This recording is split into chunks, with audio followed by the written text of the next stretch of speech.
neither did I. And if we had, I'm not so sure we would have made it any different. Correction. Drop that whole speech. Substitute sorry. What is there to be sorry about? We didn't make the world. And if we had, what a mess we would have made of it, being what we are.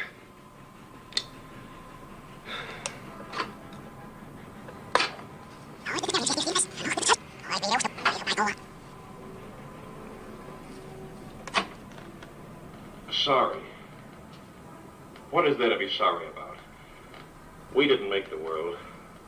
And if we had, what a mess we would have made of it, being what we are.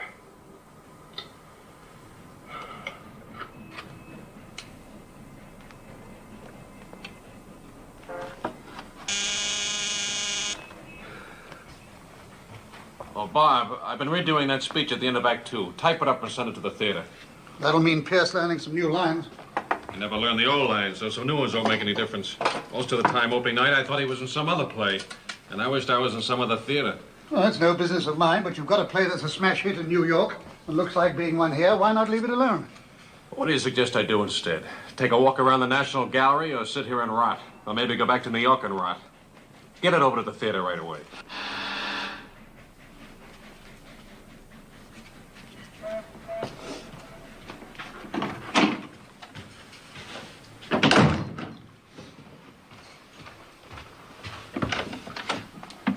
Oh, good afternoon. Is this Mr. Hannon's apartment?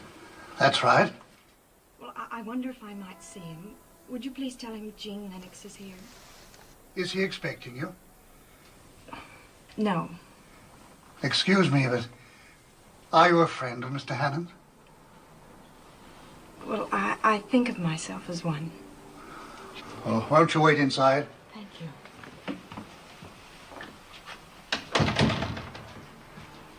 Excuse me a moment. Ask Miss Lennox to come in. Will you come in, please, Miss Lennox?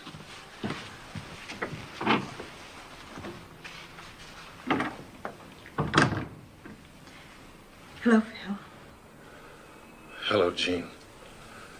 What are you doing in London? Oh, just a vacation.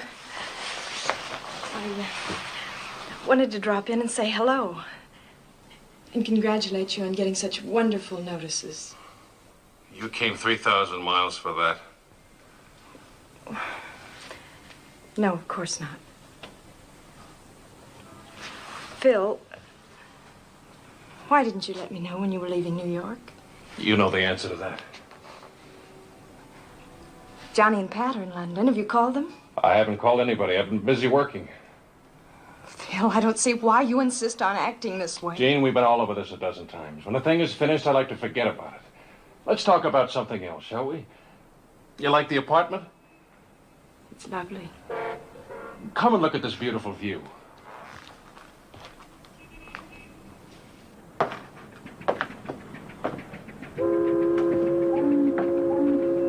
Houses of Parliament over there. There's Big Ben watching over us. They're doing some work on him, as you can see, in Charing Cross Station. Over there we have Waterloo Bridge and St. Paul's Cathedral. We even have some prehistoric ruins that date right back to 1941. Don't be so bitter, Phil. It doesn't help you. Bitter? Me? I'm a successful playwright who's just had a hit, a big hit. What have I got to be bitter about? I'm all right as long as people leave me alone.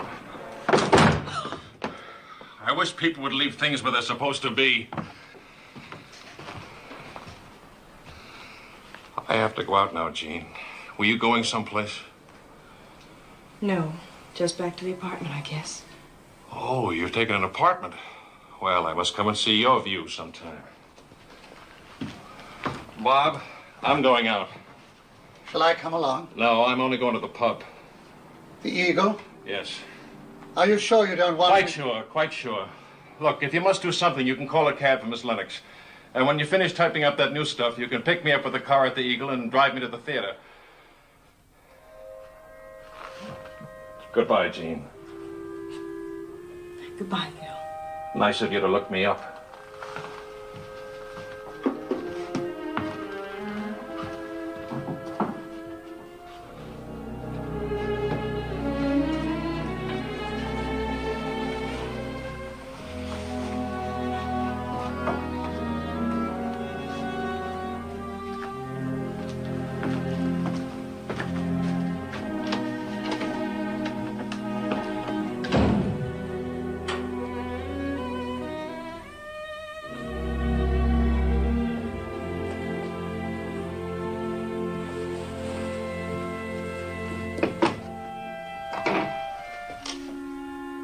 Do you want a cab, Miss Lennox?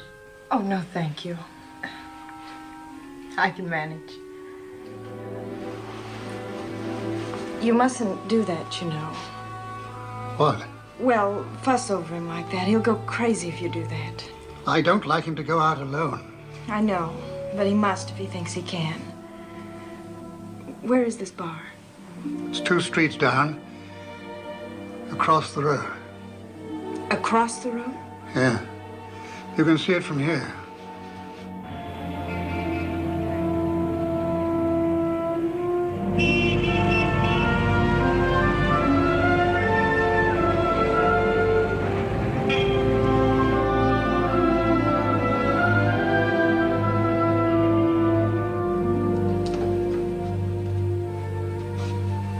Allow me, please.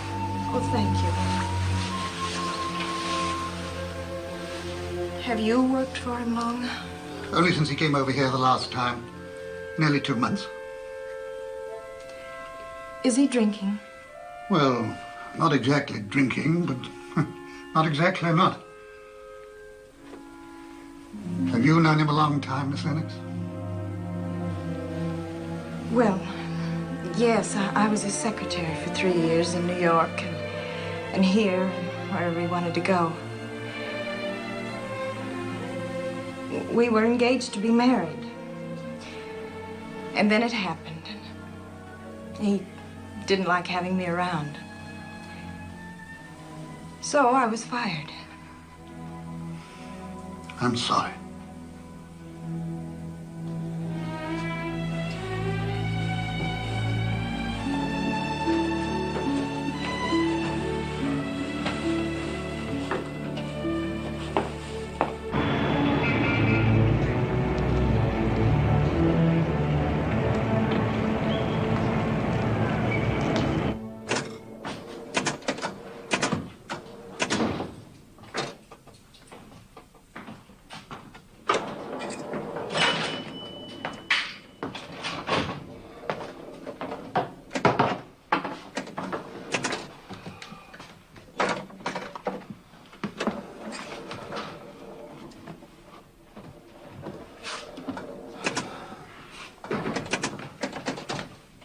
What's it to be this evening, dear? Scotch, please, double.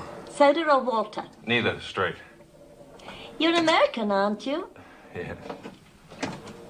Then you'd like a bit of ice in it, eh? No, thanks. I've learned to like it your way.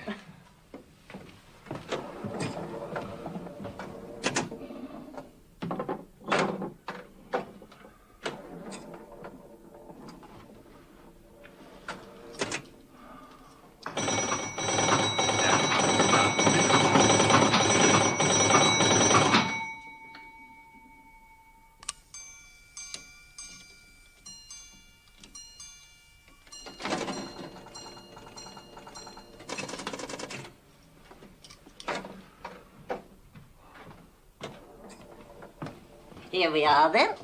Thanks. What makes you so tired, dear? It'll be a long, dreary story, and one I'm sure you've heard many times before. But not from a young fella like you. Will that do? That'll do fine. Thank you.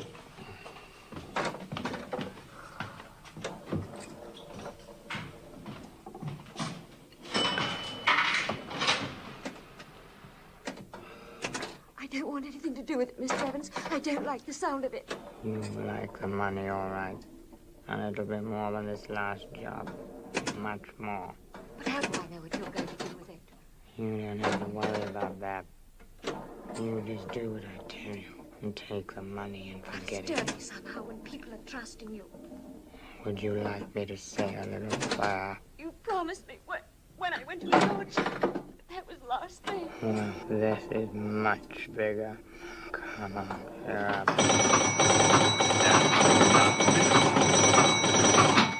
Mary arrives in the 10th. You go down to meet her and take over. And we take it off your hands and give you your money. What could be simpler than that? But you don't understand. I might get to like You it. won't have time for that. No. No, Mr. Evans, I won't do it. I won't. Won't you? Oh, listen.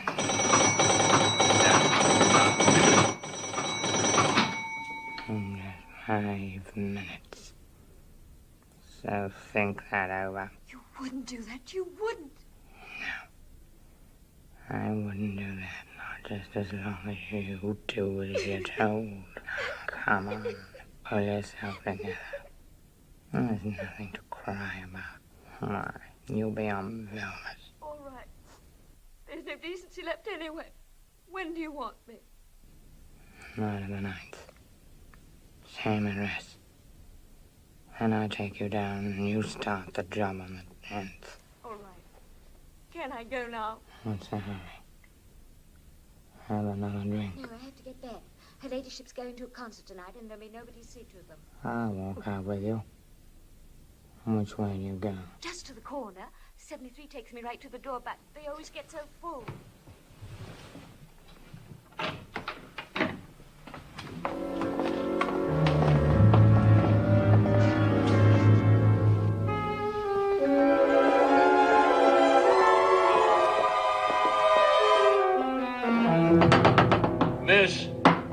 Miss, would you come here a minute, please?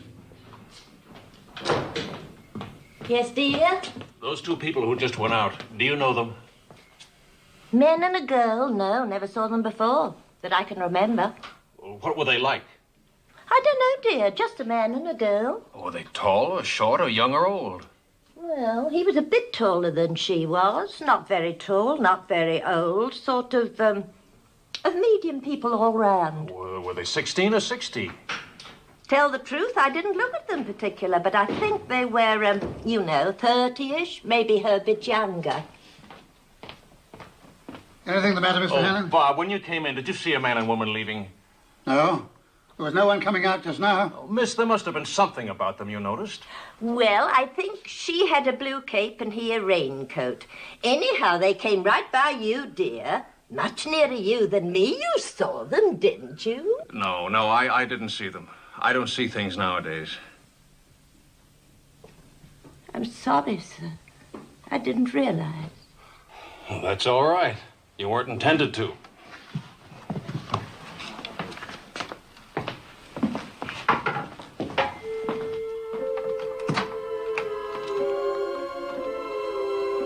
Both of medium height. Age, probably 25 to 35.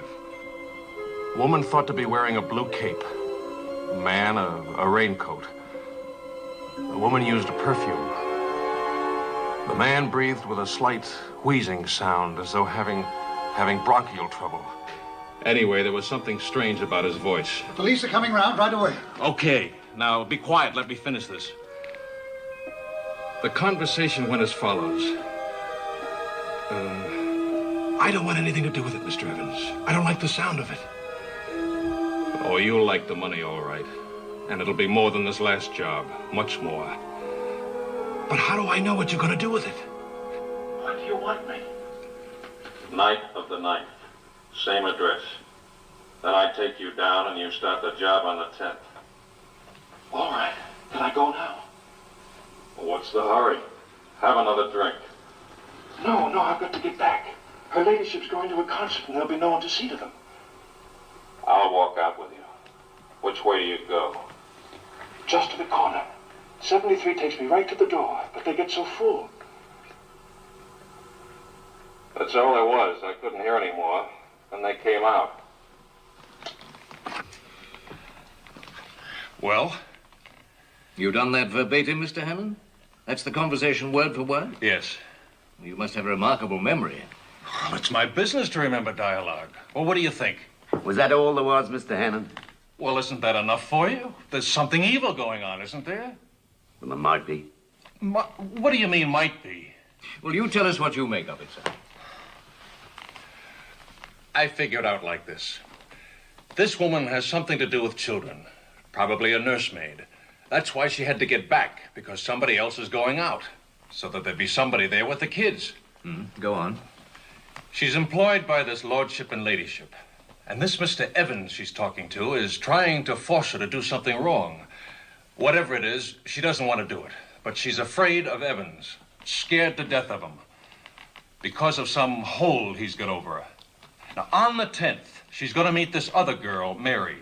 Get something from her and pass it to Evans. It could be that this other girl is a nursemaid, too, and that it's a plot to kidnap a child. Wait a minute, Mr. Hammond. I know they have kidnappings in America, but they're very rare here, you know. Okay, then maybe it's a robbery, but it's something very wrong. Mr. Hannon, you'll forgive me for saying this, but you're a dramatist and a very skillful one.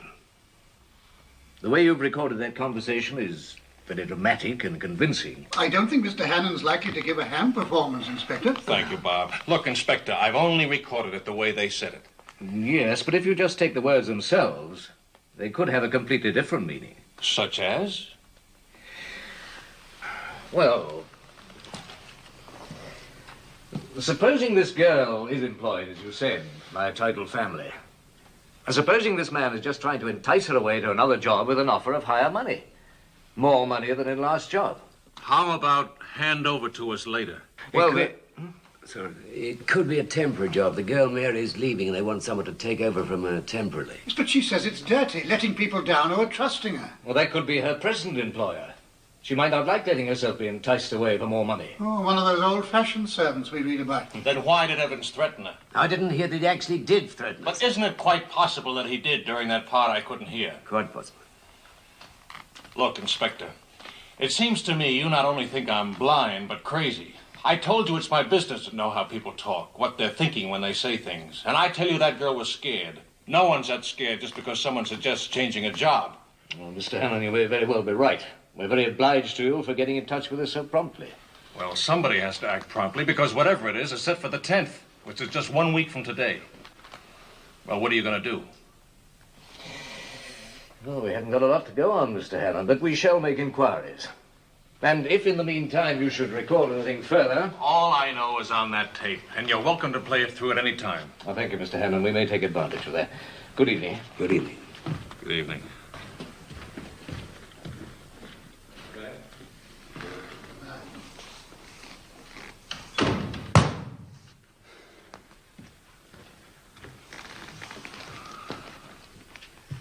Straining at the leash, aren't they? Can't wait to get started.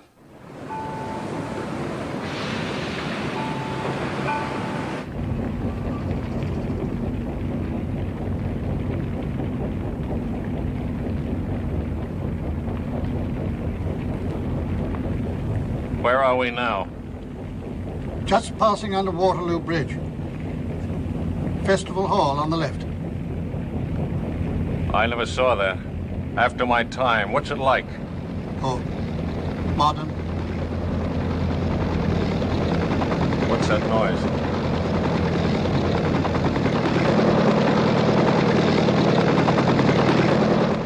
Helicopter coming into Waterloo Air Terminal.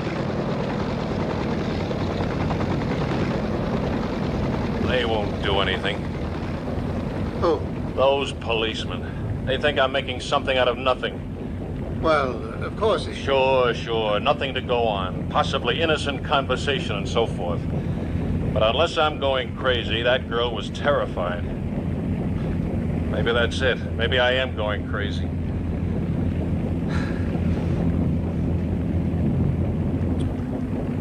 Well, how does it look? Is it beautiful? Yes. Yes, very beautiful. View, buildings. You make it all so vivid, I can almost see it.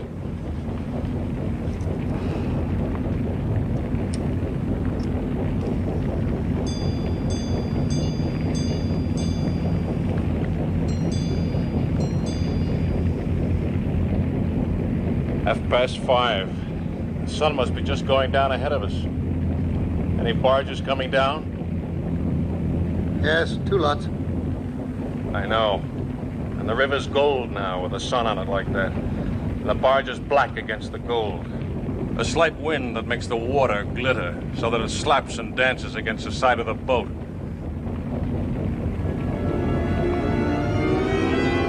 Wait a minute. Wait a minute. What's up? That perfume. That's it, I've got it.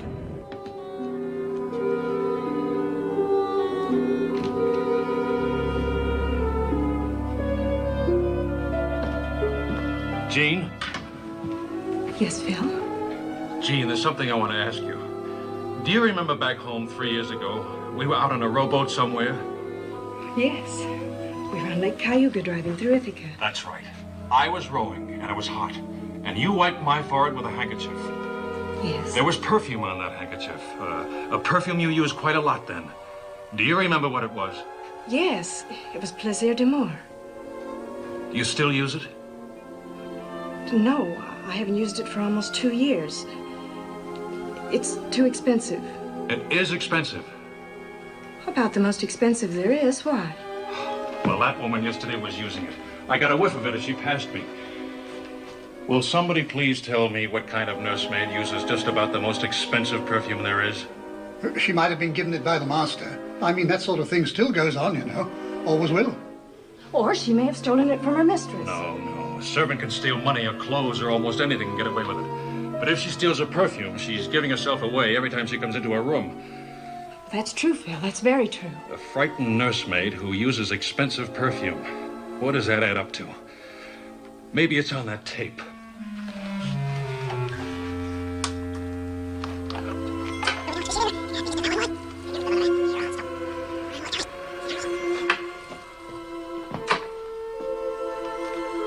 I don't want anything to do with it, Mr. Evans. I don't like the sound of it. Oh, you like the money, all right. And it'll be more than this last job.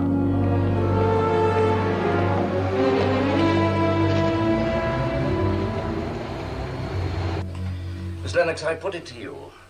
Here's a conversation that might have meant almost anything between two people who might have been almost anybody. Where can I go from that? Well, it's Mr. Hannon I'm thinking of, Inspector. You see, this is the first real thing that's brought him to life in a long time. The question is, how real is this? It's very important to Mr. Hannon. Miss Lennox, I understand your concern and I sympathize. But what you need is a psychiatrist, not a police officer. Well, yes, you're right, Inspector. And I have no business taking up your time like this. But I thought if you could call him up and tell him that you... Tell him what? Well, that you were interested and that you were working on it. Miss Lennox, I give you my word that if anything comes out of this, or even looks like coming out of it, I'll get on to Mr. Hammond at once, and be pleased to.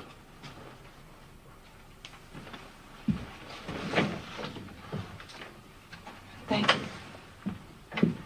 Well, you and take the money and forget it. But it's dirty somehow when people are trusting you. Would you like me to say a little prayer? You promised when I went to his lordship that was the last thing. Jean. Yes, Phil? Well, did they see you? Right away. How, are they getting anywhere? Oh, they're working like demons. They've been interviewing the barmaid and checking to see if they have anyone like Evans in their records. And they've got a man watching the Eagle just in case those two should come back there. And they've got another man. Bravo, bravo. An excellent performance. But you know perfectly well they're not doing a thing. They've just filed it under C for crackpots.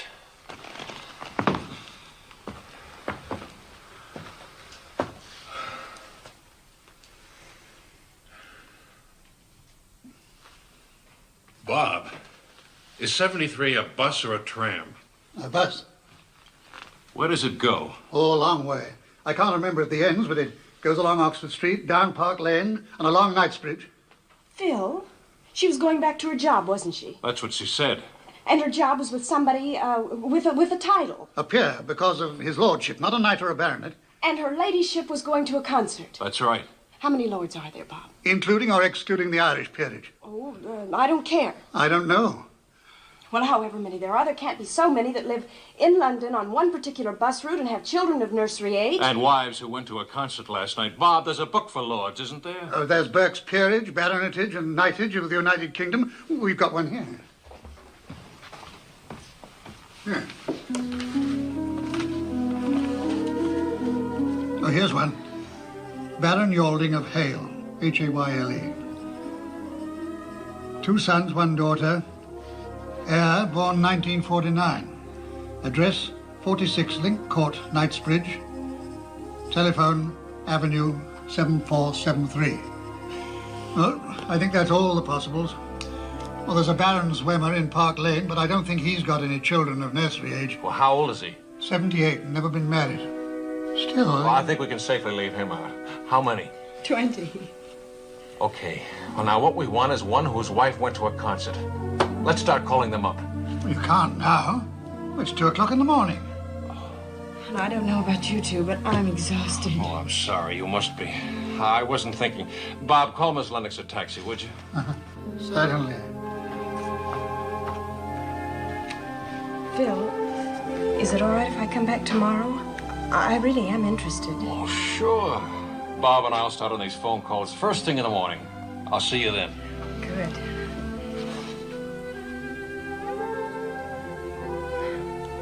Well, good night. Good night, Jean. Thanks for your help. That's all right.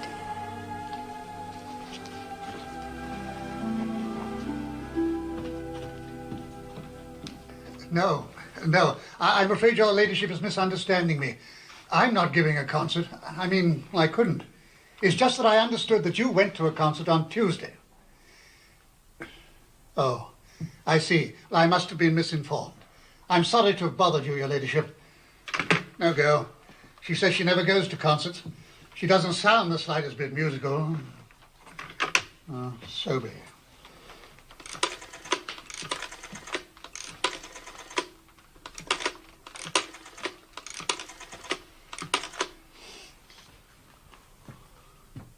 Oh, hello. Can I speak to Lady Soby, please? I'm speaking for... Oh, really? I didn't know that... Yes, I see. I'm sorry to have troubled you. Deceased. Before or after the concert? 2 months ago. All right, how many is that? 17. Next, Lady Sirrett. You stay with the phone, I'll get the door. Mayfair. 1, 2, 0, 0. Jean, we're making the calls now. Oh, good. Hello, could I speak to Lady Sirrett, please? I'm speaking for Mr. Philip Hannon. Yes. Hello, Lady Sirrett. Good afternoon, your ladyship. Yes, I tried to get you on Tuesday evening, but I believe you were at a concert. You were? Oh, I see. I'm speaking for Mr. Philip Hannon, the playwright. Yes, that's the one. Mr. Hannon wondered whether he could come over and see you sometime. There's a small matter on which he wanted your help.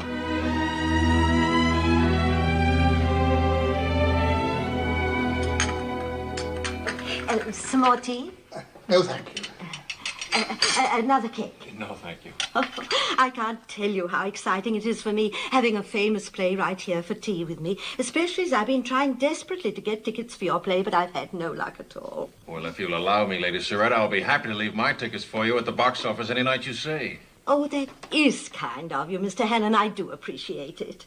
Lady Sirrett, you must think this very odd, our asking to come to see you like this. Oh, don't give it a thought. If one couldn't look forward to odd things happening, no one would ever want to get up in the mornings at all, would they? No, I suppose not. But, you see, this is kind of... Oh, just one thing. Could you possibly make it 4 tickets for this Saturday? Oh, yes, of course. Make a note of that, Bob.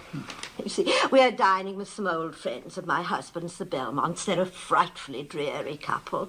They're bird watchers, you know. Oh. Of course, I don't mind them watching, but they talk about it endlessly. And it just occurred to me that it would be a marvellous way to get through the evening. Now, Where were we? I was about to ask you a question. Oh, yes, please do. Well, it's a very small matter, but some friends of mine heard that your children's nurse... Oh, I've forgotten her name. Janet Murch? That's it, Janet Murch. That she might be leaving. My friends understood she's a very good nurse. Oh, she is perfectly marvelous. That's why I'm so annoyed with her. Pardon me, Lady Sarah. I got lost in there somewhere. Oh, it's quite simple, really. You see, these are not my children, they're my grandchildren. So Miss Murch walking out on me like this just has me at my wit's end. Did Janet Murch give you any reason for leaving? Oh, yes, indeed. She just took another position, if you please. She said she was starting on the 10th. I called the agency that sent her to me, and I complained bitterly, but I got no satisfaction. Which agency? The Unity Domestic Bureau. Well, thank you, Lady Surratt. We've taken up enough of your time. Oh, not at all. I've enjoyed it.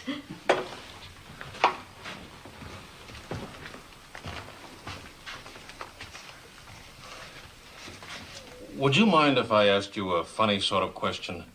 Of course not. Do you ever use a perfume called Plaisir d'Amour? No, Mr. Hannon. Ought I to? No. No, not while you're using that charming bal de fleur that you have on now. Oh. Well, thank you again, Lady Surratt. Not at all. Goodbye. Goodbye. Did you get that address, Bob? Unity Domestic Bureau, Janet Murch. I did.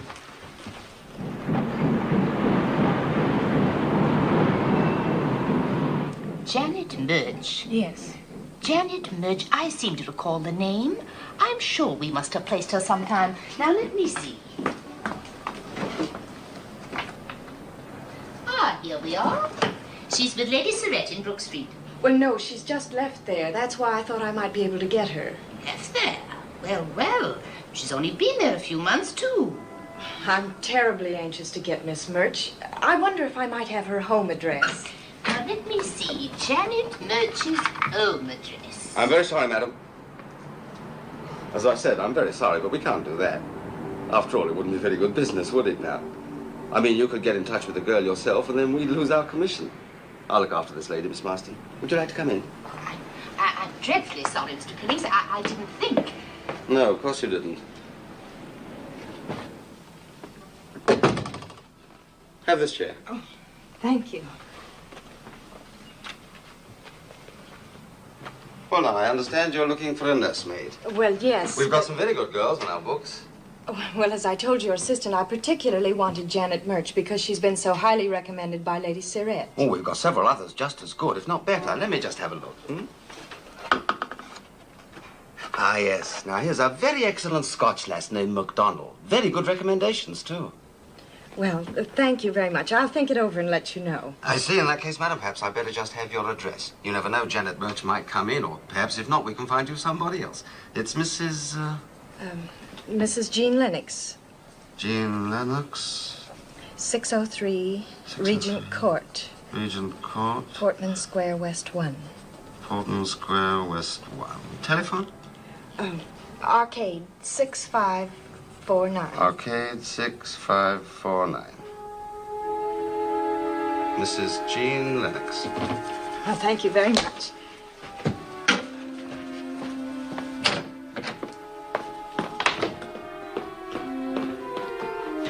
Good day, madam. Thank you. I'm sorry, Mr. Pillings. I didn't know. Really, I didn't. No one told me. Go on, go on. Well, he was very tall, almost 6 feet. So I don't think he could be Evans. What sort of voice did he have? Oh, smooth and oily. He was very positive. Well, did he wheeze when he breathed? Well, if he did, I didn't hear it. I'm afraid that's a blind alley, Phil. I mean, the agency did look genuine. And after all, even if Janet Murch is your girl, there's no reason why the agency should be in on it. No, maybe not.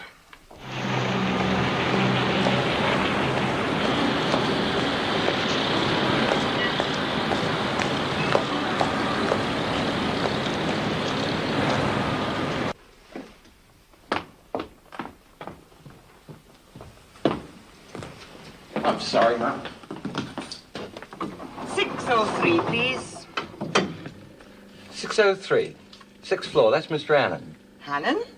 The name I've got here is Lennox. Well, 603 is Mr. Hannum, Mum.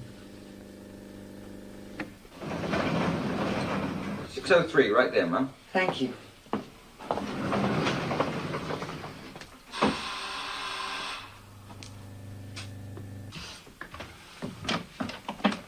Excuse me, does Mrs. Lennox live here? I am from the Unity Domestic Bureau. It's about the situation. I see. Can I have your name, please? Alice MacDonald. All right. I'll just see if Mrs. Lennox is in. Won't you come in, please? Thank you. Excuse me one moment.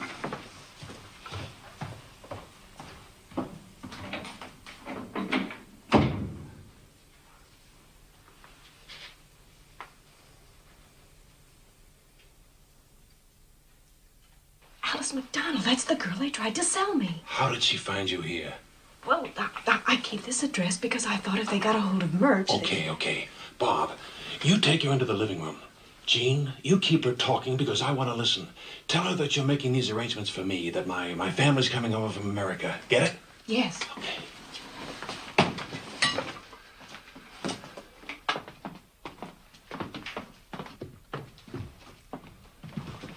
I'll wait in here. I don't want her to know I can't see. Okay.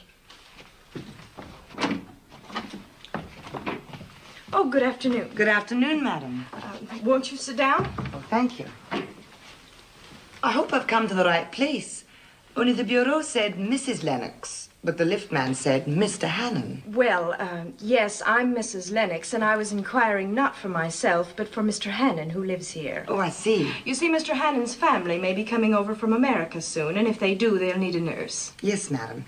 Only the bureau said there was someone else you particularly wanted, but if you couldn't get her, perhaps I would do. Someone named Janet Murch was recommended to me.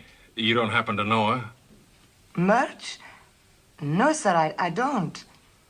Only the bureau said to show you my references. Thank you. I'll take them. Oh, my, these are very good. Here, Phil. Have a look at them. They're really very impressive, aren't they? Yes, very. Well, thank you very much. But as I said, Mr. Hannon's plans aren't quite definite yet. If he does need a nurse, we'll call you. If you'd like to leave your address... Oh, you can always reach me through the bureau. Good afternoon, madam. Good afternoon.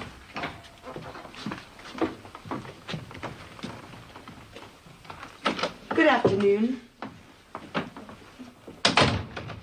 Bob.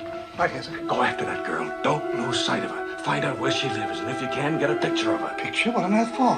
She might be Murch. The barmaid's seen her. Lady Surratt's seen her. Now hurry up, you loser. How will I get a photograph? With a camera, you idiot. Hurry. Camera, of course. Well, did you smell it? No, what? Did you hear it? Well, what? Oh, you people with eyes. You're so busy looking, you never notice anything. She smelled of that perfume and that Scots accent of hers that was pure vaudeville. Then you really think she was Murch? She could be. It isn't the right sort of voice, but people can do things with their voices.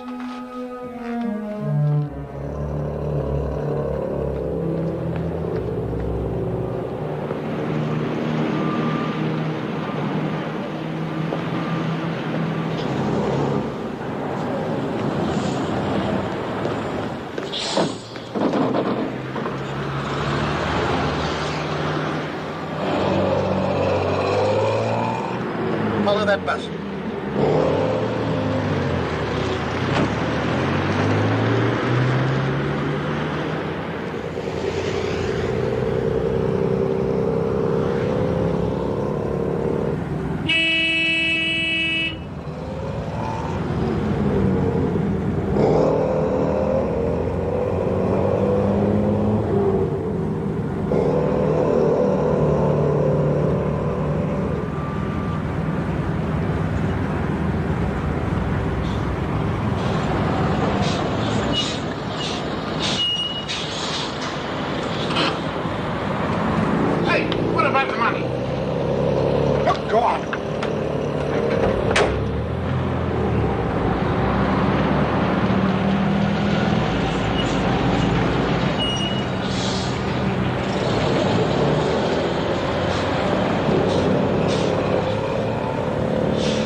May I interest you in this new cleaner, madam? It's absolutely marvelous. It cleans all the spots right away. May I show you?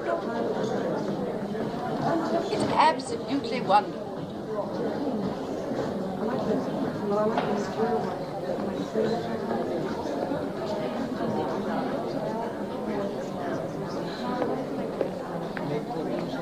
Oh, here. Thank you.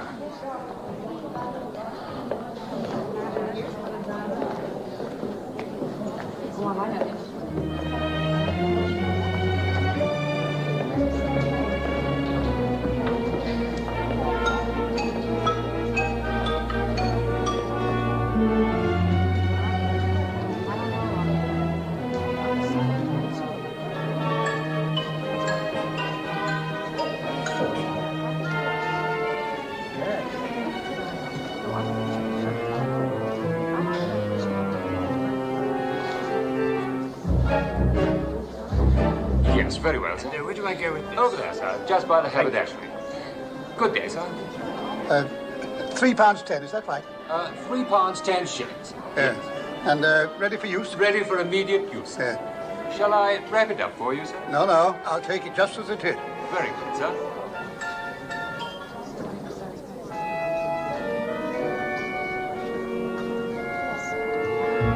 Please, I'm in a hurry.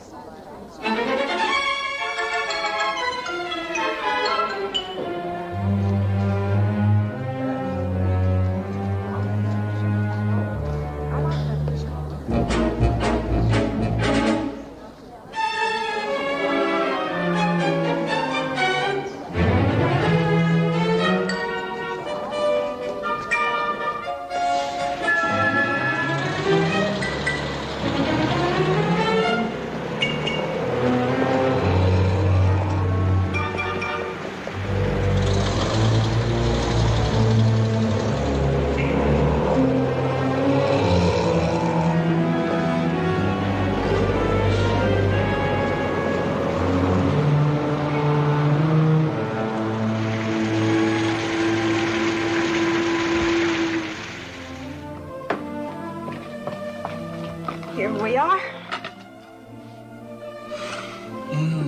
Ham and eggs, country style. Toast and butter is on the left. Coffee is on the right. And a very pretty girl directly opposite me. Well, thank you, sir.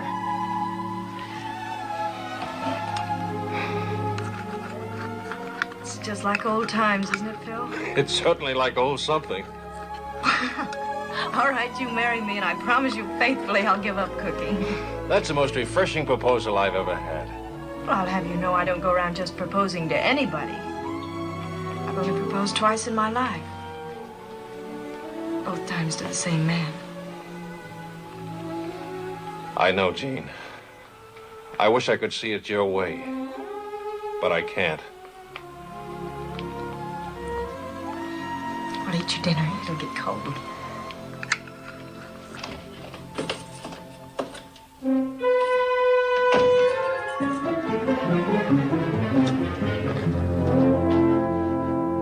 Hello, Bob.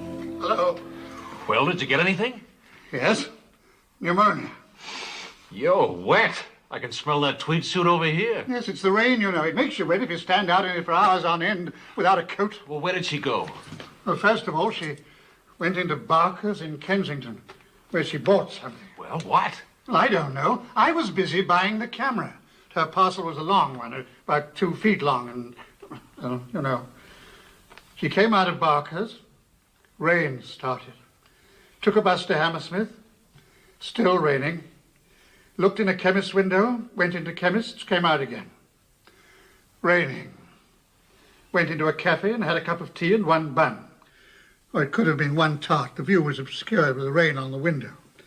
Went into chain store, walked round store again, came out. Excuse me, it's been smudged just here. Oh, yes, I see. Raining heavily. Do you want me to go on? There's a lot more like that, just like that. But did you find out where she lives? I don't believe that she has a home. If she has, she despises it. She wouldn't be caught dead in it. She fast prefers to wander around the streets. But you must have left her someplace. Excuse me, Mr. Hannon, but there is no must about it. As a matter of fact, she left me. Oh, no. As I followed her to a building, 224 Stoner Street. She went inside. I waited outside. I waited and waited and waited. After 3 hours, I began to think things looked a little bit fishy, so I went inside. It was an empty sort of warehouse. No sign of MacDonald. But do you think she ducked you deliberately? I don't know. There were at least 4 perfectly reasonable exits back inside that she could have used. Well, that certainly was a dead-end street. Well, never mind, Bob. I think you did very well. Here, have a cup of hot coffee. Oh, thank you. Anyhow, I got her photograph. You did? Yeah. Except that I'm not quite sure that I turned the film on properly.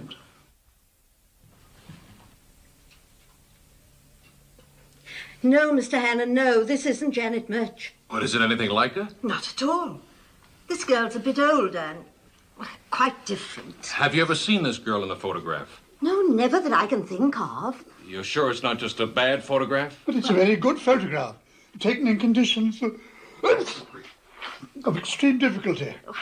I have a feeling there's something perfectly fascinating going on. I do wish you'd tell me what it is. I wish I could, too. But frankly, Lady Surratt, I can't explain it even to myself, just now.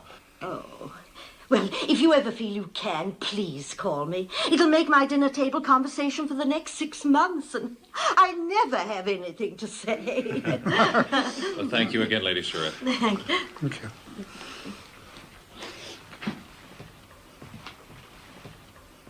She's got no right not to be Murch. She even smelled right. And you can't tell me it's just coincidence. 2 nursemaids using the same expensive perfume. Frankly, Mr. Hannon, I didn't smell it. You? I could cook fish and chips under your nose and you'd never smell it. When I first met MacDonald, I didn't have a cold.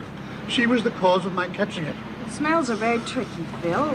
If you have a certain scent in mind, you can always make yourself believe you can smell it. That's perfectly true. I can always smell escaping gas whenever I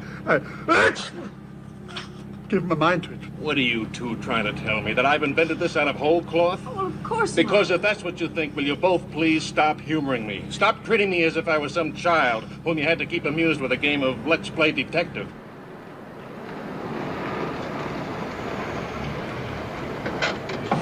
Drive Miss Lennox home, would you please, Bob?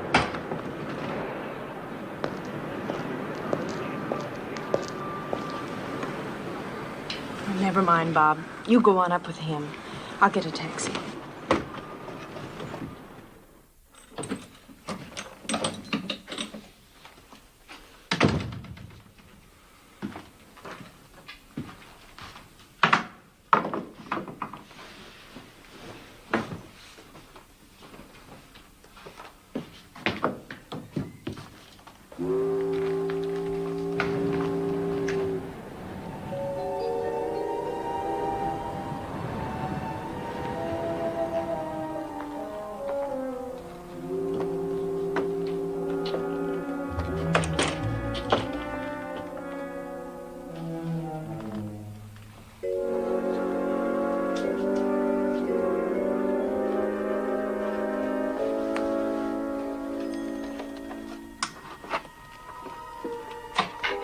You go down to meet her and take over. Then we take it off your hands and give you your money. And you go on a night. Who's that? Oh. Why didn't you take Jean home? She took a taxi. Thought you shouldn't be alone. Now I need a nursemaid. Nice long holiday. What could be simpler than that? But you don't understand. I might get to like it. You won't have time for that, my dear. No, Mr. Evans, no. I won't do it. I won't. It's no good, Mr. Evans. I'm after you. Just 5 minutes. Sure, I know it's unreasonable, but I'm not a reasonable man. If MacDonald isn't Murch, and you're not the little guy at the agency, Now, come on, pull who yourself is together. Murch? There's nothing to cry about. Why you Lady Surratt? And who are you, Mr. Evans? Anyway, there's no decency.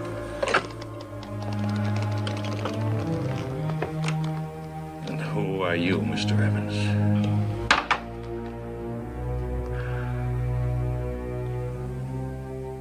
Dicky Dite, show a light, or else the dogs can't follow.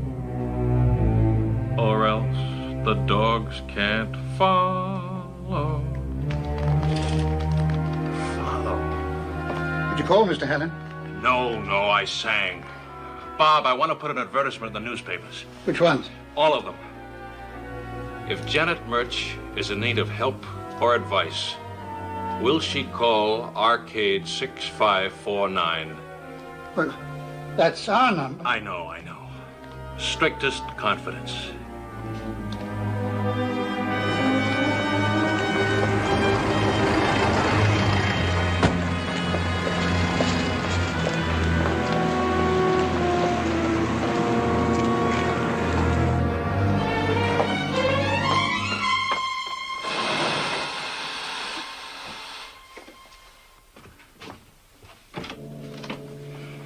Bob, how on earth could you let him do this? I told you this morning I didn't think. Think what? I've just read this ridiculous advertisement of yours. When did you start reading classified ads? Well, I talked to Bob this morning, and he told me what you'd done. Do you realize what you're setting yourself up for? Of course. I'm trying to find Janet Murch. And Evans, particularly Evans. But don't you realize that you're telling whoever they are that you know something? And you're telling them where to find you? Phil, this is the last thing in the world I want to say to you, but you've got to face it. You can't afford to get mixed up in any violence.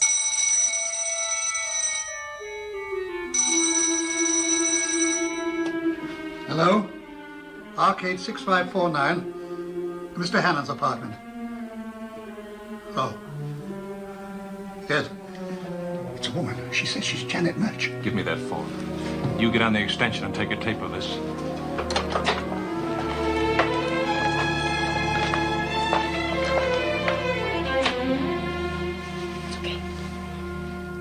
This is Philip Hannon speaking. Hello. What's the good news?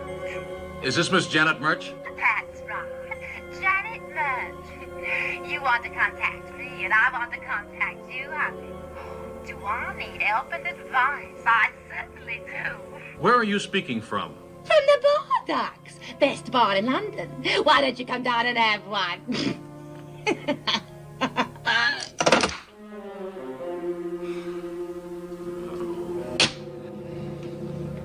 Well, whoever that was, it wasn't Janet Murch. Oh, just a drunk who read the advertisement and rang up for fun. Well, I'm wrong. It's a bloke called, Philip Hannon, if that means anything to you. Now, look, you don't have to be concerned about me. There are day and night porters downstairs. There are 2 locks and a chain on that door. And I've got Bob. I'm defended like Fort Knox. What about you? Me? Well, you're in this, you know. You went to the agency, and if the agency is in it, they'll be looking for you, too. And you live by yourself. Oh, nonsense. What do you Phil. mean, nonsense? Don't you live by yourself? Well, yes. Well, I don't want you alone in that apartment for the next few days. Bob, get Miss Lennox some rooms in a hotel. Well, now, look, if you think I'm going to move out of a perfectly good apartment for some lousy hotel... Take her along, Bob. A reasonably nice hotel. Maybe even a private bath. You always were the most impossible man. Goodbye, Jean. Goodbye, Phil.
Just a moment.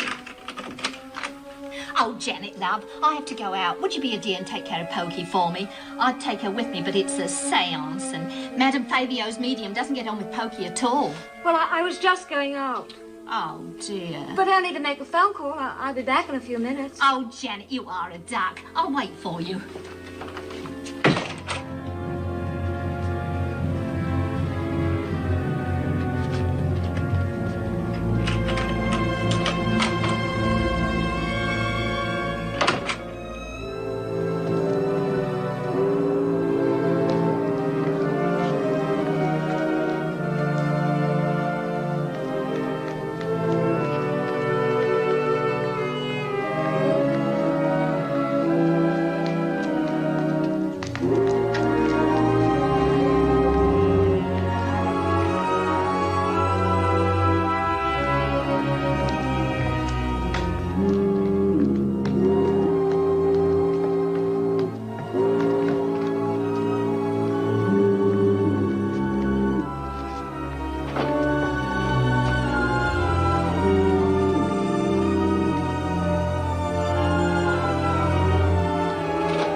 Arcade 6549?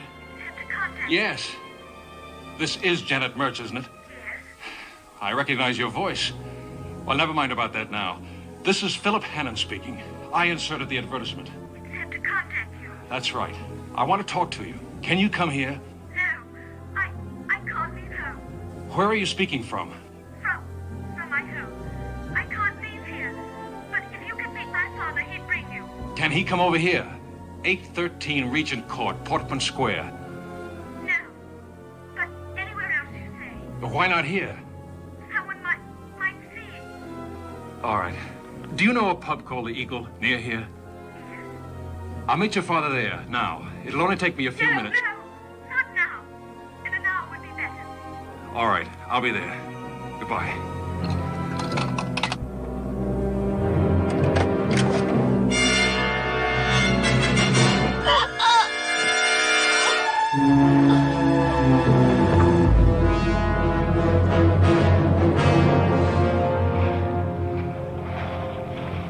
No, I'm sorry, sir. He doesn't seem to answer. Can I take a message for you? Oh, all right, sir. Simmons, would you mind taking a message for Mr. Matthews? Not at all, Mr. Hannon. Tell him I've had a telephone call and that I've gone to the Eagle. Ask him to follow at once. All right, sir.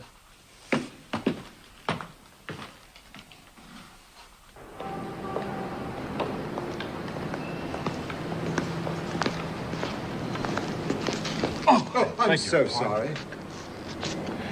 Where is this, Governor? Why, you're on the north side of Portman Square. Well, where's Baker Street?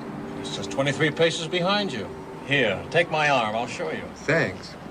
It sort of mists up my spectacles, and I can't see any more than if I'd got my head in a bucket. Must be a great handicap, having to wear glasses.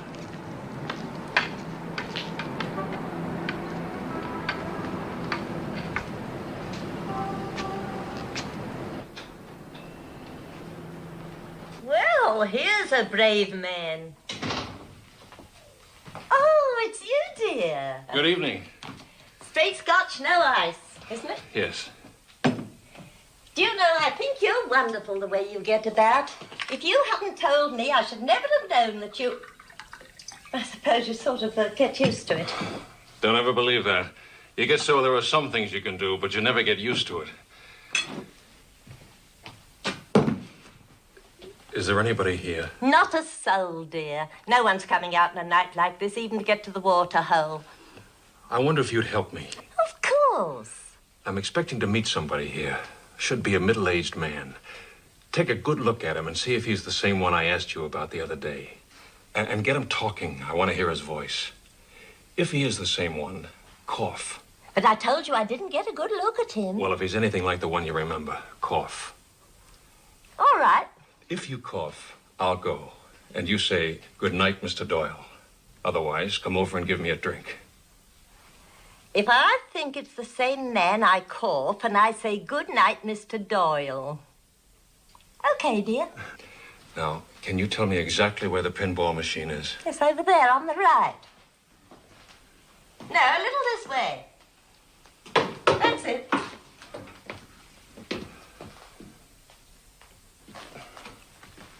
You've been very kind. You see, I particularly don't want him to know about my eyes. Don't you know? No. All right, ducks. Whatever you say. Thanks.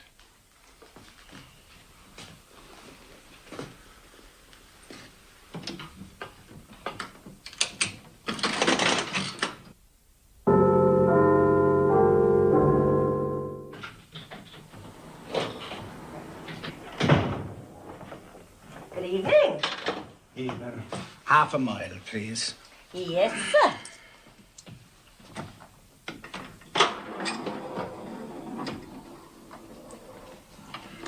Here you are, sir. Oh, thank you, ma'am. What a night, eh? It is that you can't see your hand before your face. You remember the bad fog we had in the war? I reckon this is thicker.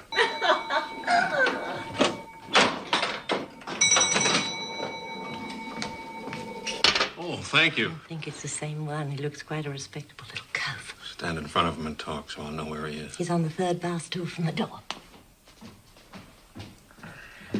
Well, I certainly didn't expect to see any customers out tonight, and here I am with two. Well, sometimes people have to go out, even in a fog. Good evening. Nasty night, isn't it? It is that, sir. Makes everybody late for things. You're not by any chance Mr. Hannon? Yes, I am. I'm Mr. March. Let's sit down to a table. Well, I'll take your drink over for you, ducks. Here's a nice table. How's that? Okay, dear? thanks.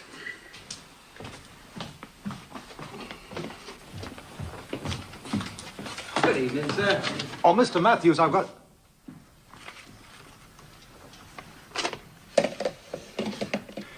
And not a word can I get out of her, except that she wants to see you. But there's something not right, sir. Not right at all, and not been for a long time. Has she ever mentioned a man named Evans to you? Evans? No, never mentioned that name. No, nor any other. I tell you, she's been that close. Well...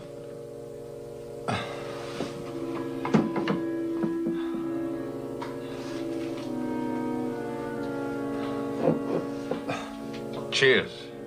Cheers. How long ago did Mr. Hannon leave? About 20 minutes ago, Mr. Matthews. It's only a little bit of a distance. Do you mind if I take your arm? I'm not used to these fogs. Why, of course, sir. Well, it seems to have thinned out considerably. Yes, it has.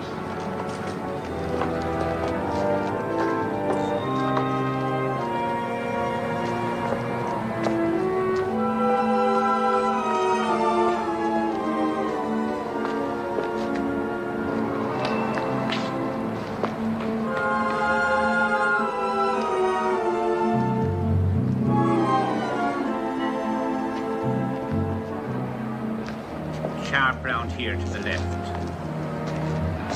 He went right out of that door, and he turned right round to the left there, and he was with another man. Thank you very much. Thank you.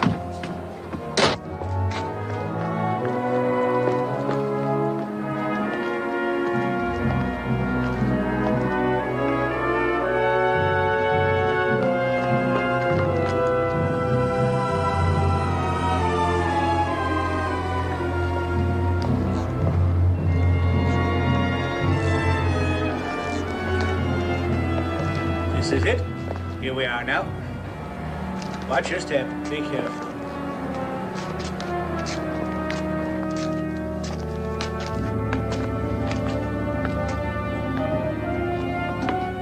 Just a minute, sir, now, while I switch on the light. That's better.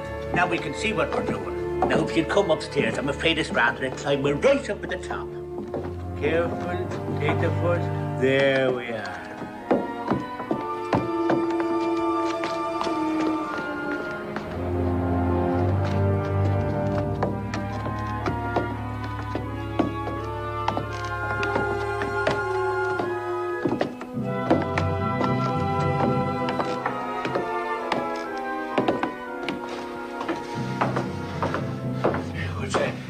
It's a long time, isn't it? It's not much of a place here, as you see. Here we are now.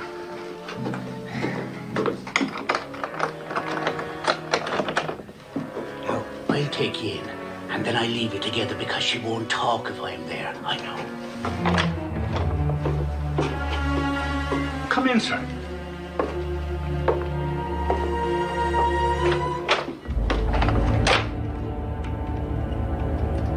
Mr. Murch? Mr. Murch? Is anybody here?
Mr. Hannon! Mr. Hannon! Where are you? Bob! Up here! Up high! Mr. Hannon! Stay where you are! Don't move! Don't move till I get to you! What's the matter? Man up there! Come on! Follow me!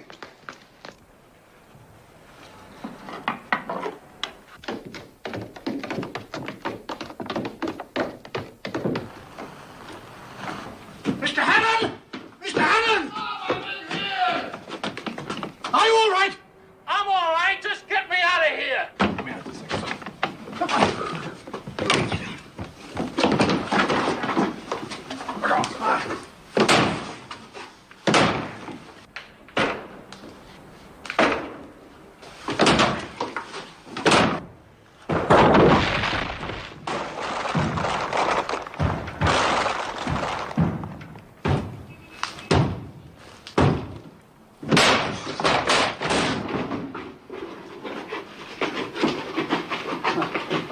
You're all right now. Where am I? What is this? Well, it's a bomb building. The whole front is missing. One more step and I would have been missing too.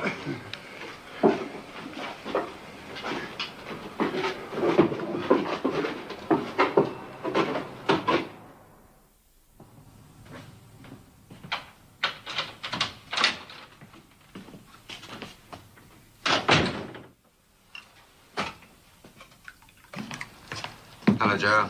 Filthy night, isn't it? It is that, Mr. Pillings. Well, did you see Mr. Hannon? Yes, Mr. Pillings. And it's all done. Oh, well, that's good news, Joe. Very good news indeed. And save everybody a lot of trouble.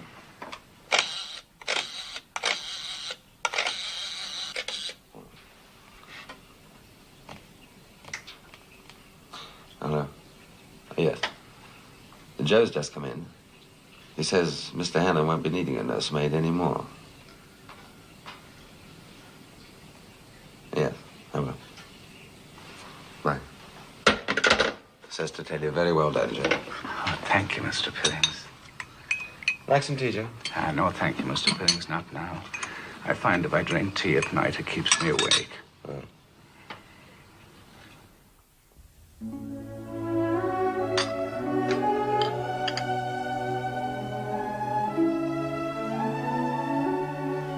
Thanks, Gene.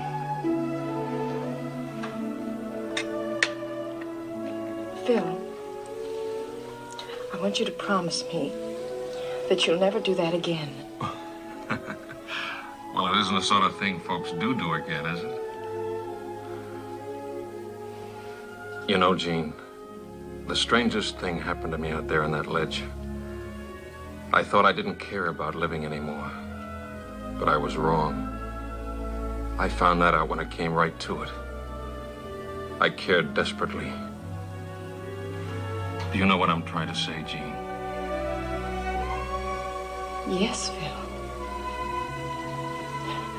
Oh, only don't get yourself killed proving you want to live. Excuse me, Mr. Hannon. Inspector Groening and Detective Sergeant Luce are here. Oh, are they? Well, show them in. Won't you come in, please, Inspector? Morning, Mr. Hannon. Hello, Inspector. I'm told you've been having some adventures, Mr. Hannon. Adventures? No. If you have a dramatic mind, you might think someone had tried to break my neck. But I'll bet there's a perfectly innocent explanation for that. Mr. Hannon, according to the barmaid at the Eagle, you were expecting this man. Why were you meeting him? Did you know who he was? No, but I knew who he wasn't. He wasn't Evans. Outside of that, I only know what he called himself. The father of a girl named Janet Murch. I see. You've been making inquiries for her, haven't you? Advertising and so on. That's right, Inspector. What was your interest in Janet Murch, Mr. Hannon? Well, she was the girl I heard in the bar. And you contacted her? Yes, I spoke to her on the telephone last night. Inspector, you have to find Murch, and you have to find her fast. Mr. Hannon, Janet Murch may have been associated with criminals as you thought, though that's by no means certain. But there's one thing that is certain. Whatever anybody was asking her to do tonight or tomorrow, crime or no crime, she won't do it now. Her body was taken out of the river early this morning. She was murdered? Yes. A nasty job with a knife. And what's more, I'm responsible. You responsible? Yes, with that advertisement. She saw the advertisement, but so did Evans. And Evans knew I was onto something through her. So he murdered her. And then tried to have me murdered, too. I killed that poor kid as surely as if I'd shot her. Inspector, we have to get Evans, and we have to get him before tomorrow.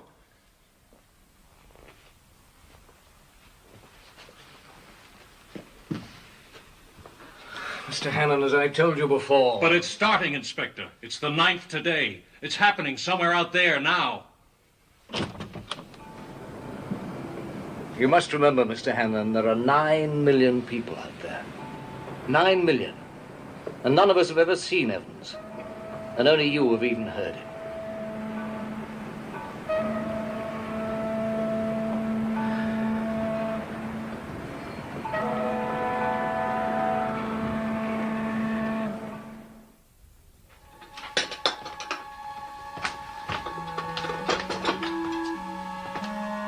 This morning, he seems to prefer whiskey to scrambled eggs. Well, if it helps him get through today, I'm all for it. So am I, but it seems to have no more effect on him than milk on a baby. I'll go see what I can do. Oh, does he know I stayed here last night? He knows that today is the 10th. That's all he knows.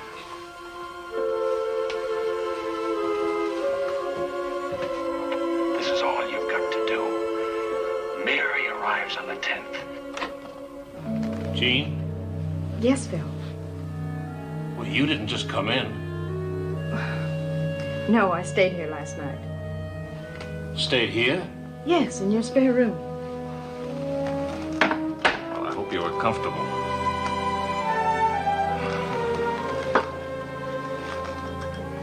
Can I fix you one? Phil, at 10 o'clock in the morning. At 10 o'clock in the morning and at 10:30 on the 10th hour of the 10th day. Let's drink to that. You don't mind that I stayed here? Bob has to go out occasionally, and And you felt there was a job for an assistant keeper? Well, the facts support that. Seems I can't get off the string without nearly getting myself killed, and other people quite killed. But you didn't know. I didn't know Evans was that desperate. Well, how could you?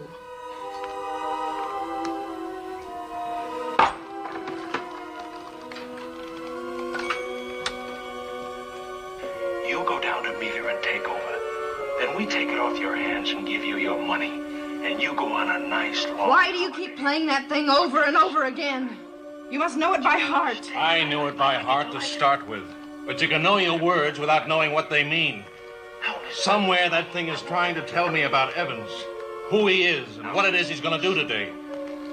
But I can't seem to hear it. And the rest of you can only see. You wouldn't. No, my dear, I wouldn't do that. Not just as long as you do as you're told. Now, come on, pull yourself together. There's nothing to cry about. You'll be All right, Mr. Evans. You win.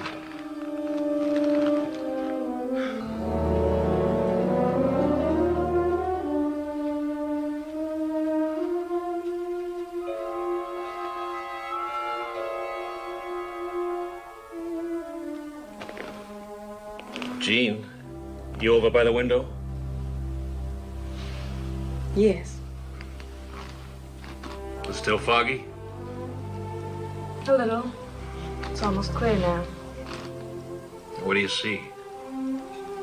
You know, Phil. You told me the first time I came here. That's right. Houses of Parliament, Big Ben, Charing Cross Station. Station. I wonder if Mary would be arriving at a station. What train would she be on? The suburban train? The boat train?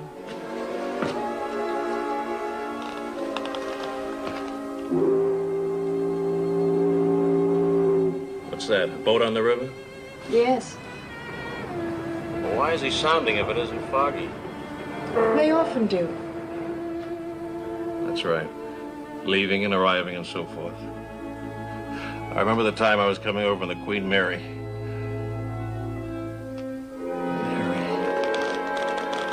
Mary on the 10th.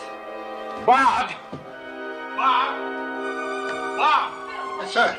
Call Cunard and find out when the Queen Mary arrives. Queen Mary? Yes, and hurry. Why? Don't you get it?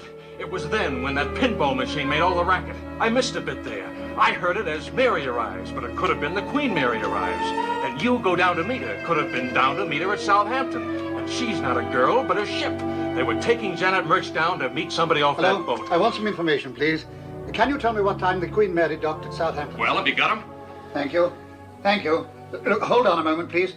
The Queen Mary docked at 6 o'clock this morning. The first boat train should have arrived in London just after 10. What time is it now? 10:30. All right, look. Get her passenger list. Find out what rich first-class passengers are traveling with children. And get after that fireball policeman. Yes? Well, thank you very much indeed. I'm sorry to bother you. Goodbye. That crosses them off. Now, that's Mr. and Mrs. Richard Avery from Houston, Texas. The 2 children brought their own nurse with them. Isn't there one more? Yes, the Argentinians, the Demestris. Ah, yes, the Demestris. We haven't been able to get hold of them yet. They've taken a flat in Kensington. Anyhow, the daughter there is 17. They'd hardly need a nurse for her, would they? Still, we'll go on and try and find them, Mr. Hannon, to be on the safe side. I hope you're wrong, Mr. Hannon. Inspector, I don't want to be right. I'm just scared sick that I might be.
It's nerves or the cold, but I'm freezing to death. Oh, sorry. There's a blanket back here somewhere. Here we are. Yeah, that better? Thank you.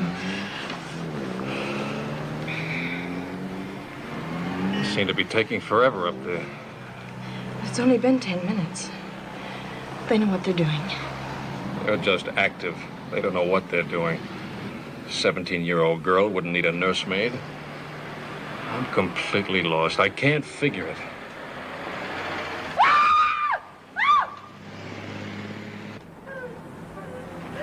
What's that? What happened? I think it's Mrs. de Maistre.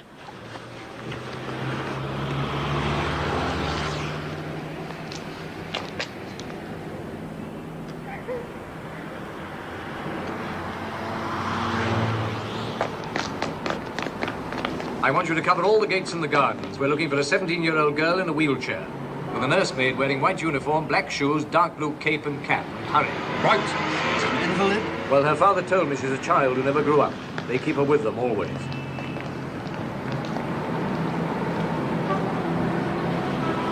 Those poor people.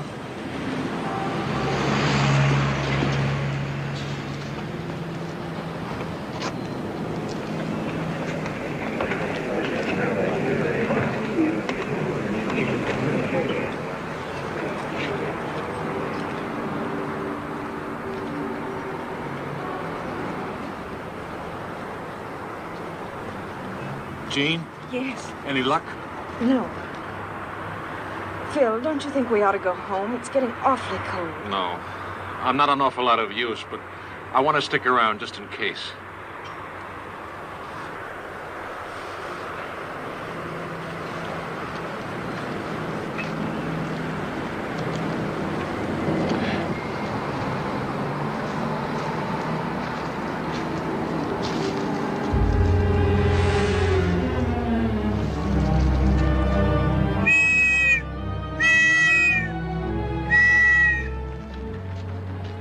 Found something. Take me over.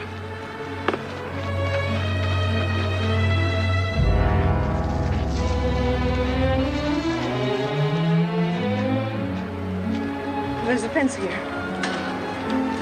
Get some lights up to cover this area. Won't be a minute, sir. Hello, Mr. Hammond. Good evening, Inspector. What did they find? It's an invalid chair, the upright kind. I think it'll come down so that you can lie flat in it. Anything in it? Yes, a robe and a pillow and what do you call it, a gollywog. A what? A gollywog. I don't think we have them in America. They're kind of a soft doll with a black face. A soft doll? Yes, it's rather a large one. Looks new. Inspector! What is it, Mr. Hammond? Oh, the doll. Could I please have it for a minute? What for? I just want to hold it. There won't be any fingerprints on it. All right.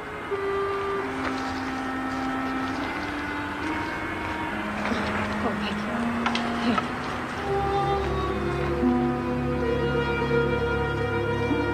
Here. She went into the department store, in the toy department, and bought something. A package about 2 feet long.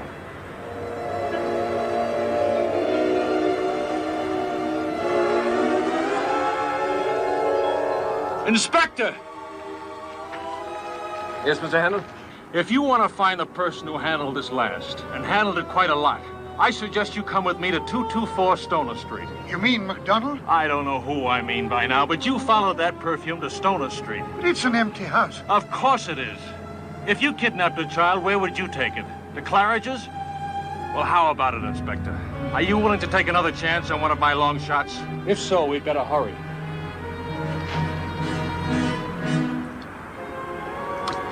Mr. Matthews, you know where this place is. You better come with us. Miss Lennox, can you drive Mr. Hammond home?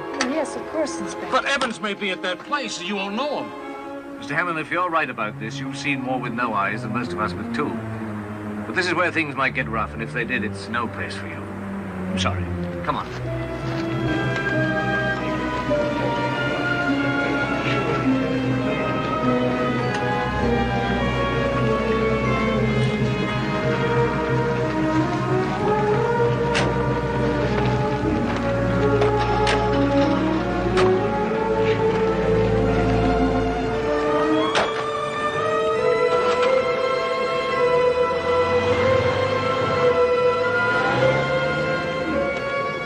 I can't stand here all night. Where's the car? Straight ahead.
Hello. We got them, Mr. Hannon. Child's there? Yes. Well, she's a bit sleepy. They've given her something. But she's quite all right. Look, the inspector wants to speak to you. Hold on. Well, Mr. Hannon, I congratulate you. Yes, you were quite right. Have you got Evans? Well, there are 2 men, but we don't know which is Evans yet. But one of them's an old friend of ours called Teapot Charlie. He's had a good many different names at one time or another, and I dare say Evans is one of them. The other one answers pretty closely to the barmaid's description of your Mr. Murch. Yeah, but how about MacDonald? Well, there is a woman, but she's not the one Mr. Matthews followed. Not MacDonald? Oh, that's funny. Oh, we got the nets out for her. Shouldn't take long to pick her up. I see. Any trouble? No, they came like lambs. Oh, then I wouldn't have been so much in the way after all, would I, Inspector? Hello? Hello? Inspector? Hello? Hello? Well, he's hung up. I'm afraid he's still pretty sore.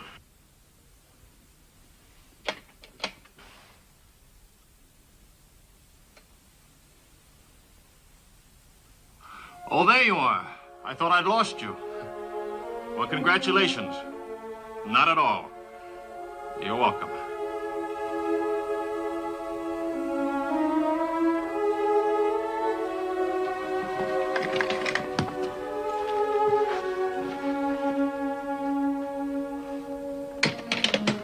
Well, that appears to be that. Did they get them? Oh, yes, yes. Inspector Grovening and the British police arrived in the nick of time. Well, wonders never cease. Well, while you're sitting here in the dark moping, I'm going to fix myself a drink.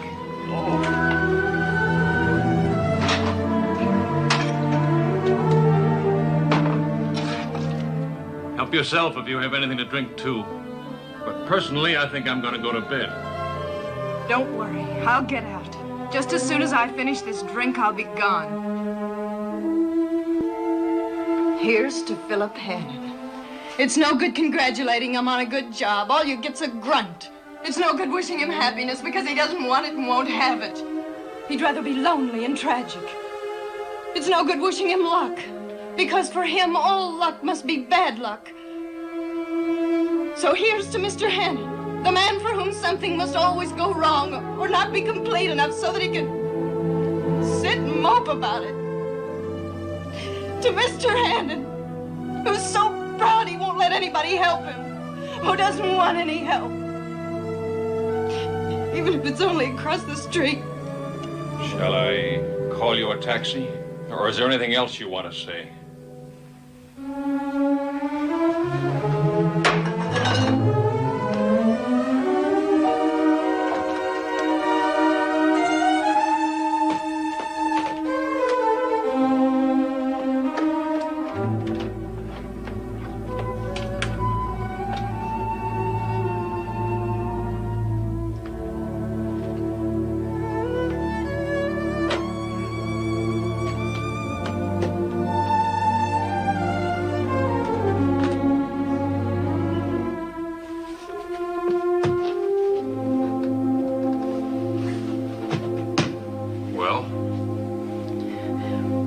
As soon as Bob comes, I'll go.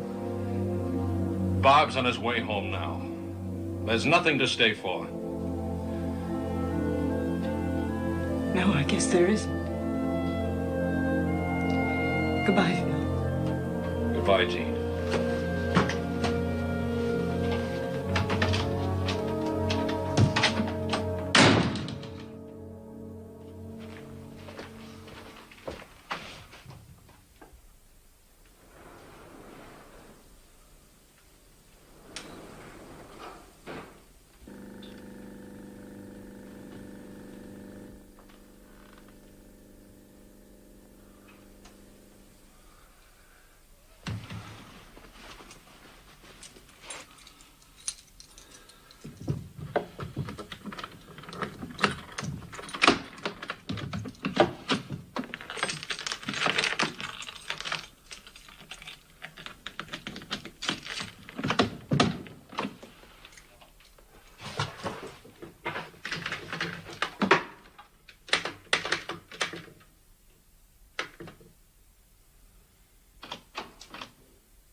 Jean?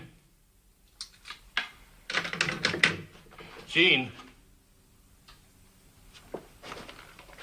Bob?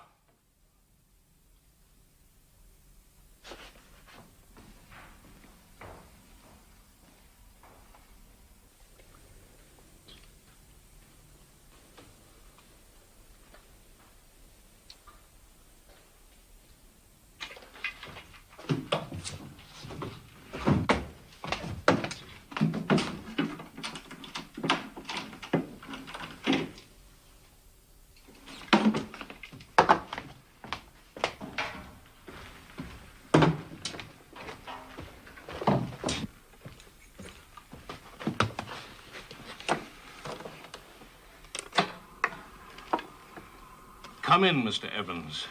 We're equal now. Not afraid of the dark, are you? Come in, Mr. Evans. Come in, Mr. Evans. We're equal now. Not afraid of the dark, are you? Come in, Mr. Evans.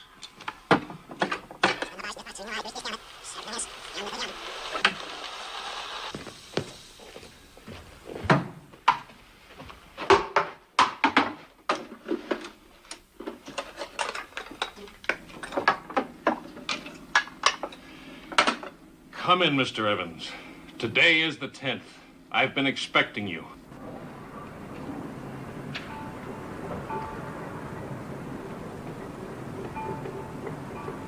Not afraid of the dark, are you?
Come in, Mr. Evans.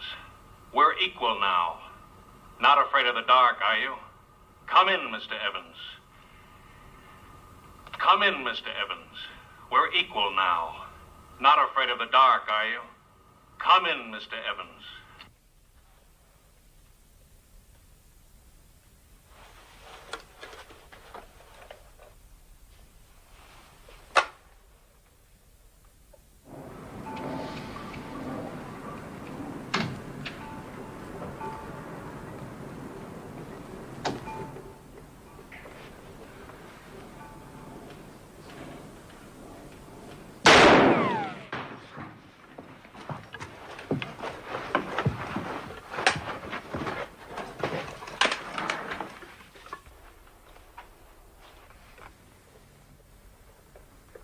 Come in, Mr. Evans. Today, I've been expecting you. Not afraid of the dark, are you? Come in, Mr. Evans. We're equal now. Not afraid of the dark, are you? You have to kill me, Mr. Evans. I know too much.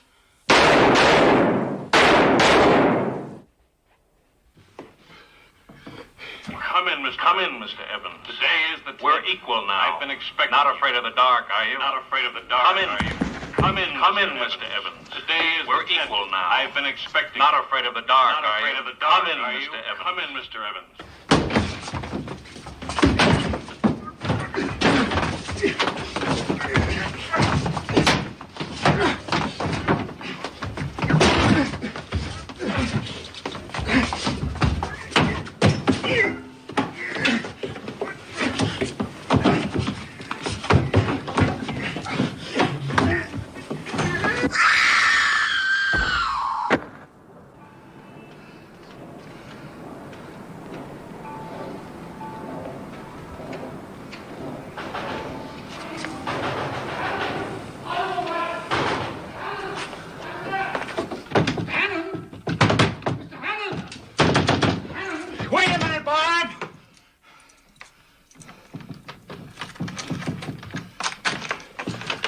Are you hurt, Mr. Hannon? We heard the shots. What was it? Was it Evans? It was Evans, all right, but I don't know. Come here.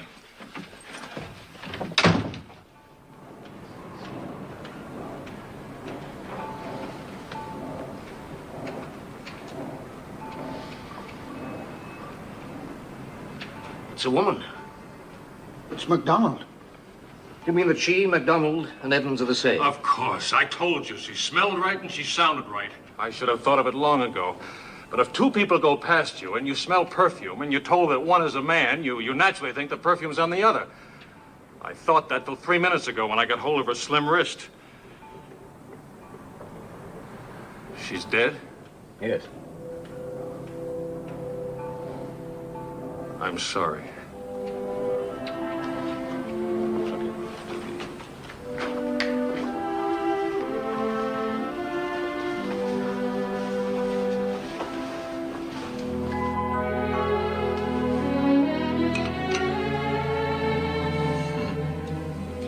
Oh, you want another cup of coffee? No, thanks, Gene. Phil, there's one thing I want to know. What's that? When you sent me away last night, did you know that Evans was going to come here? I didn't know. I just thought maybe. The police were after a bunch of kidnappers, and I was after Evans, and Evans was after me, not knowing how much I knew or how soon I might figure it out. Can you imagine that? Afraid of me. Not of the police. Me. And yet you sent me away. I had to, honey. Don't you see? I just had to get Evans. I couldn't go after him, so I had to let him come to me. Don't you see? Yes, but just the same, I think you should have at least What sort of a day is it out? Foggy? No, it's clear now. Well, take me out on the roof and show me. Come on. Can't you lend a guy a helping hand who can't even see? Well, sure.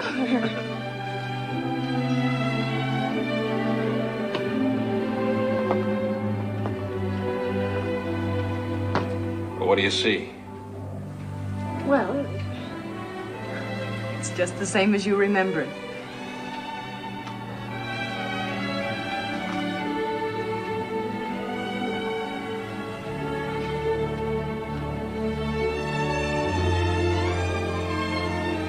That's right. Just as I remember.